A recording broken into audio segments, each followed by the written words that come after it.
If you're a hacker, you know all about this command. And if you want to be a hacker, you're gonna need to know all about this command. Today we're talking about NMAP and how we can leverage its powerful abilities to enumerate our targets. The first thing that we want to learn about is the help page. This really gives us a listing of all kinds of flags that we can use to run our NMAP scans. If you're just starting with NMAP, really take some time to read through this help page. That will give you an idea on just the different kinds of flags that there are, what they may do. You can also run the man command, so man NMAP, and that will give you even more documentation on how to run NMAP.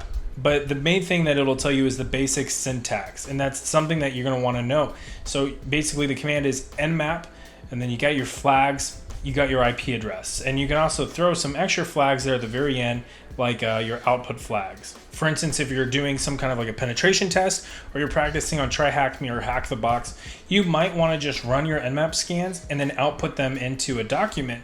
That way you can reference those documents for your enumeration and not have to continually NMAP scan again on the target, because especially in like a penetration testing scenario, that's going to raise some flags. They are fairly noisy. You might get flagged by a firewall, by an IDS or an IPS. It's something to keep in mind. So what do some of the basic flags mean? Well, this isn't an exhaustive or complete list. I'm going to talk more about the flags that I prefer to use. So like there's -SS, that's _S, capital S. And that's basically your SYN stealth scan. It's nicknamed a stealth scan because it lowers the risk profile for you of the scan itself. A note about this is that it may crash unstable machines on the target environment or whatever you're scanning. So it definitely has a downside. However, it lowers your overall noise level whenever you're scanning a target. So I like to include that. Another one is -A, and that basically, think of it as like a scan all. So it'll scan for version, it'll scan for OS, it'll scan ports, and it'll give all kinds of cool information. That one you might have to not include. It really just depends on how the machine's responding, if there's a firewall in between, and if it's catching your NMAP packets, that all might be the cause of why it's getting caught and dropped. Another one is SV for scan version, and that'll return the version of the services that are running on each port. You got -BV for verbose. That can go up to 3 Vs. Depending from that can go between 1 to 3 Vs depending on the level of verbosity that you want with your scan. Of course, in my opinion, more data is better. However, you definitely don't want to overwhelm yourself with the data. And then of course there's -SC, which runs all the default scripts in NMAP. Very, very helpful, and it can give you all kinds of cool information. It might also help in your enumeration to scan all ports. And so by default, NMAP will scan the common ports, so pretty much anything below port 1000.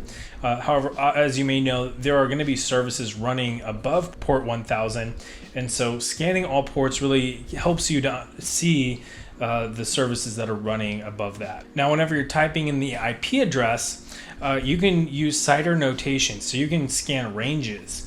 If you can scan an individual IP, you can scan a range of IPs. It's very, very helpful, but you really want to be careful because, again, we're talking about the level of noise that you're creating, and as a penetration tester, you really want to keep that down as low as you can, because again, you're trying to simulate an attacker perspective. You're trying to simulate being a bad guy, and bad guys are pretty stealthy. And so if you're making a ton of noise, it's really just going to cause some problems with your test. People are going to catch you, which could be a great thing. I mean, if they don't catch you, then you're really catching, a problem in the defenses. And then of course you can specify an output file. There are 3 main formats you can specify. I personally like to output it in the default NMAP format. You can output it in XML, and you can put it into an XML document and do all kinds of cool work with it. I haven't really done personally a whole lot of work doing that. Mostly I'll just put it in as an NMAP formatted document. I'll just refer to it in its raw format or in its raw text. So that is NMAP in a nutshell. So you can keep this video as a cheat sheet if you would like. Have a good one.